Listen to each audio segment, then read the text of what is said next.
Hi friends, मैं हूं नेहा।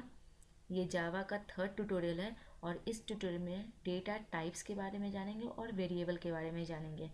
तो चलिए सबसे पहले हम डेटा टाइप्स के बारे में जानते हैं। देखिए, डेटा आपके पास कई तरह से अवेलेबल हो सकता है। जैसे कोई पर्सन का नाम हो, चाहे उसका एज हो, तो अलग अलग डेटा को अलग अलग टाइप से लिखते हैं हम। तो कभी कभी डेटा जैसे कि एज हो गया, वो क्या होगा, डिजिट में होगा, तो उसका डेटा टाइप अलग होगा। मान लीजिए किसी का नाम है तो उसका डेटा टाइप अलग होगा। तो जावा में 4 कैटेगरी में डिफाइन किया गया है। पहला इंटीजर, आप यहाँ देख सकते हैं। नेक्स्ट है फ्लोटिंग पॉइंट नंबर। नेक्स्ट है बुलियन। और नेक्स्ट है कैरेक्टर। ठीक है, ये 4 तरह से बांटा गया है डेटा टाइप्स को। तो पहला हम देखेंगे इंटीजर। आप यहाँ देख सकते हैं इंटीजर। अब इंटीजर के अंदर 4 कैटेगरी किया गया है। पहला बाइट, दूसरा शॉर्ट, तीसरा इंट और चौथा है लॉन्ग। अब देखिए, इंटीजर होता क्या है। इंटीजर एक कंप्लीट नंबर होता है। इसका मतलब कि कोई भी फ्रैक्शनल पार्ट नहीं होगा, मतलब कोई भी डेसिमल नहीं होना चाहिए। तो पहला है बाइट। आप देख सकते हैं बाइट डेटा है 8 बिट। बाइट डेटा का जो साइज़ है 8 बिट होता है। और इसका मिनिमम वैल्यू देखिए -1 to 8 है, मैक्सिमम 1 to 7 है। और डिफ़ॉल्ट अगर कुछ नहीं लेता है तो वो 0 रखता है। असाइन करने के लिए आप किस तरह सकते हैं, बाइट जो कि डेटा टाइप है, एक वेरिएबल बनाएंगे और उसमें 100 डाल दीजिए। उसी तरीके से दूसरा बाइट डेटा टाइप बता रहे हैं यहाँ पे, तो बाइट लिखेंगे, फिर एक वेरिएबल बनाएंगे और इसमें स्टोर करा देंगे। नेक्स्ट क्या है, शॉर्ट। शॉर्ट का साइज़ क्या है, 16 बिट है। मिनिमम वैल्यू ये है, मैक्सिमम वैल्यू ये है। और डिफ़ॉल्ट जब स्टोर होता है तो ये 0 रहता है। शॉर्ट का लिखने का तरीका क्या है, शॉर्ट लिखना होगा, कोई भी वेरिएबल का नाम दे और उसके बाद वैल्यू डाल दे। नेक्स्ट क्या है, इंट। इंट का साइज़ 32 बिट है। मिनिमम वैल्यू इतना लिखता है, मतलब इसके बीच में मिनिमम वैल्यू से मैक्सिमम वैल्यू के बीच में आप ये इंट का वैल्यू डाल सकते हैं। इसका डिफ़ॉल्ट वैल्यू 0 होता है। आप इस तरीके से असाइन कर सकते हैं।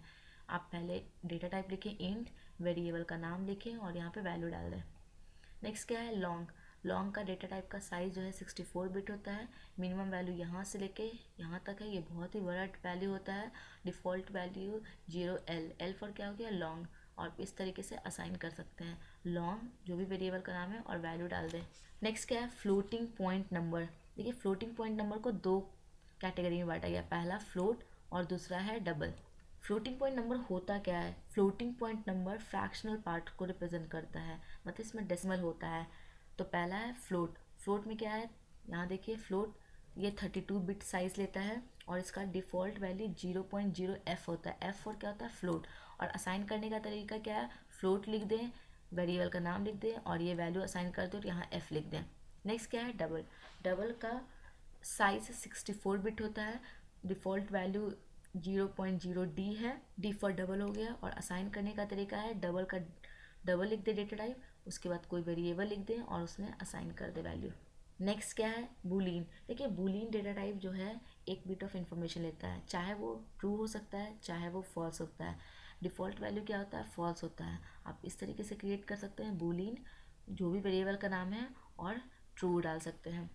और बूलियन को हम लोग जनरली कंट्रोल स्टेटमेंट में यूज़ करते हैं, मतलब एफ एल्स इस तरीके से कंट्रोल स्टेटमेंट में हम लोग बूलियन का यूज़ करते हैं। नेक्स्ट क्या है, कैरेक्टर। CHAR मतलब होता है कैरेक्टर। कैरेक्टर जो है 16 बिट लेता है, इसका वैल्यू यहाँ से यहाँ तक के बीच में होता है। और कैरेक्टर जो होता है, कोई भी कैरेक्टर को स्टोर करा सकते हैं, चाहे वो अल्फ़ाबेट हो, डिजिट हो, कोई स्पेशल कैरेक्टर हो, कुछ भी। तो आपको लिखने का तरीका क्या है, कैरेक्टर जो भी वेरिएबल का नाम है और वैल्यू। तो ये 4 तरह का डेटा टाइप आपने देखा। पहला इंटीजर, फ्लोटिंग पॉइंट, बूलियन और कैरेक्टर। नेक्स्ट हम वेरिएबल के बारे में जानेंगे।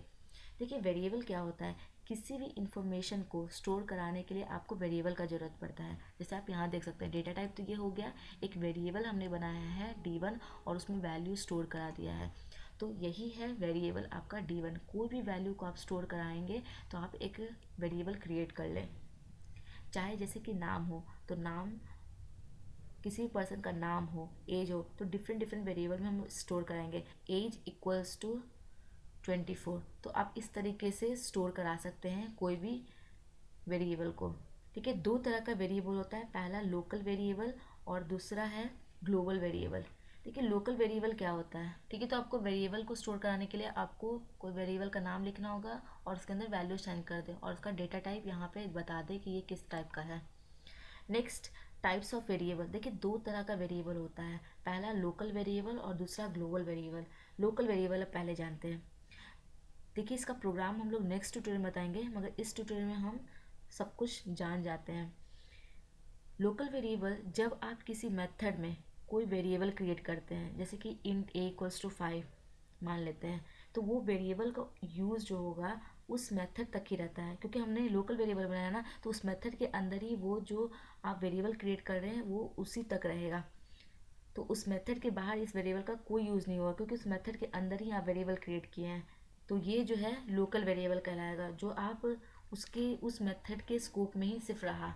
नेक्स्ट क्या है, ग्लोबल वेरिएबल। जब आपको कोई वेरिएबल पूरे प्रोग्राम में यूज़ करना हो, जैसे मान लीजिए कि इंट a इक्वल्स टू 6, तो ये वेरिएबल को अगर आपको पूरे प्रोग्राम में यूज़ करना है तो आप उससे किसी मेथड में डिक्लेयर नहीं करें, वेरिएबल को प्रोग्राम के स्टार्टिंग में ही डिक्लेयर कर दें। तो ये क्या होगा, ये वेरिएबल पूरे प्रोग्राम में कहीं भी आप यूज़ कर सकते हैं। तो ऐसे वेरिएबल जो पूरे प्रोग्राम में यूज़ होता है उसे ग्लोबल वेरिएबल कहते हैं, और इसका स्कोप क्या होगा, पूरे प्रोग्राम में यूज़ कर सकते हैं। तो इस ट्यूटोरियल में आपने देखा कि डेटा टाइप क्या होता है और दूसरा कि वेरिएबल क्या होता है। नेक्स्ट ट्यूटोरियल में हम लोग वेरिएबल का प्रोग्राम बनाएंगे। Thank you so much guys, and don't forget to like, subscribe and share my